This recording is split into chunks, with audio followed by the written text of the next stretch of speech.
ಎಲ್ರಿಗೂ ನಮಸ್ಕಾರ ಸ್ನೇಹಿತರೆ. ನಮ್ಮ ಸರ್ಕಾರಗಳು ಮಾಡೋ ಕೆಲಸ ಮಾಡ್ರಿ ಅಂದ್ರೆ ಆಗಲ್ಲ. ಎಲ್ಲಿ ರಸ್ತೆ ಗುಂಡಿಗಳು ಬಿದ್ದಿದಾವೆ, ಎಲ್ಲಿ ಏನೇನ್ ವ್ಯವಸ್ಥೆ ಹಾಳಾಗಿದೆ ಅದನ್ನ ಸರಿ ಮಾಡ್ರಿ ಅಂದ್ರೆ ಆಗಲ್ಲ. ನಾವು ಮಾಡ್ಲಿಲ್ದೆಲ್ಲ ಕೆಲಸ ಮಾಡಿ ಅದಕ್ಕೊಂದಷ್ಟು ಫಂಡ್ ಅನ್ನ ರಿಲೀಸ್ ಮಾಡಿ ಅದರಿಂದ ಒಂದ್ ಸ್ವಲ್ಪ ಕೊಳ್ಳೆ ಹೊಡಿಯಕ್ಕೆ ಎಷ್ಟಾಗುತ್ತೋ, ಲೂಟಿ ಮಾಡಕ್ಕೆ ಎಷ್ಟಾಗುತ್ತೋ ಅಷ್ಟು ಪ್ರಯತ್ನವನ್ನ ನಾವು ಮಾಡ್ತೀವಿ ಅಂತ ಹೋಗ್ತೇವೆ.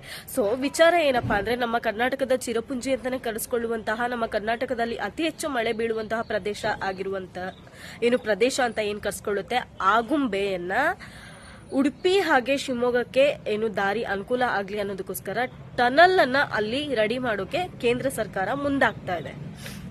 ಅಲ್ಲಿ ಸಾವಿರಾರು ಜೀವಿಗಳು ಜೀವಿಸ್ತಾ ಇದ್ದಾವೆ. ಸಾವಿರಾರು ಪ್ರಾಣಿ ಪಕ್ಷಿ ಸೂಕ್ಷ್ಮ ಜೀವಿಗಳಿಂದ ಹಿಡಿದು ಏನೆಲ್ಲ ಜೀವಿಗಳು ಅಲ್ಲಿದ್ದಾವೆ ಆಯ್ತಾ. ಅಂತ ಇಲ್ಲಿ ಇವಾಗ ರಾಜಕಾರಣಿಗಳಿಗಷ್ಟೇ ಸದ್ಯಕ್ಕೆ ಬದುಕೋದಕ್ಕೆ ಅವಕಾಶ ಇರೋದು ಆಯ್ತಾ. ಯಾವ ಪ್ರಾಣಿ ಪಕ್ಷಿ ಜೀವ ಸಂಕುಲ ಸಸ್ಯ ಸಂಕುಲ ವೆರೈಟೀಸ್ ಆಫ್ ಸ್ಪೀಶೀಸ್ ಹಾಳಾದ್ರೂ ಏನೂ ಆಗ್ಬೇಕಾಗಿಲ್ಲ. ಅವ್ರಿಗೇನು ಅವ್ರ ಖಜಾನೆಗೆ ತುಂಬಿಸ್ಕೊಳಕ್ಕೆ ಏನೋ ಒಂದು ಅಭಿವೃದ್ಧಿ ಮಾಡಿದೀವಿ ಅಂತ ಹೇಳ್ಕೊಳಕ್ಕೆ ಒಂದಷ್ಟು ಫಂಡ್ ರಿಲೀಸ್ ಮಾಡಿ ಅದರಿಂದ ಎಷ್ಟು ಸಾಧ್ಯ ಆಗುತ್ತೋ ಅಷ್ಟು ಲೂಟಿ ಹೊಡೆದು ಪರಿಸರನಾದ್ರೂ ನಾಶ ಆಗ್ಲಿ, ಬಡವರಾದ್ರೂ ಸತ್ತೋಗ್ಲಿ, ಅಥವಾ ಬಡವರಿಗೆ ಎಷ್ಟು ಸಮಸ್ಯೆ ಆಗ್ಲಿ ಅಂತದೆಲ್ಲ ಲೆಕ್ಕಕ್ಕೆ ಬರಲ್ಲ ಆಯ್ತಾ. ಒಟ್ನಲ್ಲಿ ಅಭಿವೃದ್ಧಿ ಮಾಡ್ತಿದ್ವಿ ಅನ್ನೋ ಹೆಸರಲ್ಲಿ ತನ್ನ ಖಜಾನೆಗೆ ಎಷ್ಟು ಬೇಕೋ ಅಷ್ಟು ಹಣವನ್ನ ಅವರು ತುಂಬಿಸ್ಕೋಬೇಕು.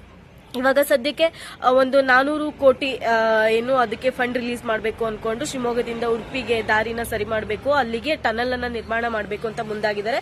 ಅದಕ್ಕೋಸ್ಕರ ಒಂದು 2.33 ಕೋಟಿಯಷ್ಟು ಡಿಪಿಆರ್ ನ ರೆಡಿ ಮಾಡೋದಕ್ಕೆ ಅದನ್ನು ಕೂಡ ಸಿದ್ಧತೆ ಮಾಡ್ತಾ ಇದ್ದಾರೆ.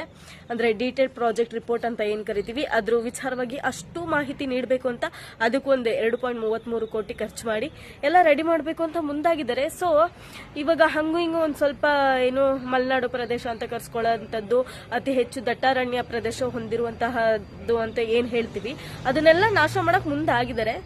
ಸೊ ಮುಂದೊಂದ್ ದಿನ ಬಡವರ್ಗ ಮಧ್ಯಮ ವರ್ಗನೂ ಹಿಂಗೆ ನಾಶ ಹೋಗ್ಲಿ ಬಿಡಿ. ಜಾಸ್ತಿ ಹೇಳಿದ್ರೆ ಆಮೇಲೆ ಕಮೆಂಟ್ ಬಾಕ್ಸ್ ಅಲ್ಲಿ ನೋಡಕ್ಕಾಗಲ್ಲ. ಇದ್ರ ವಿರುದ್ಧವಾಗಿ ನೋಡಿ ಇವಾಗ ಯಾರು ಧ್ವನಿ ಎತ್ತುತ್ತಾ ಇಲ್ಲ.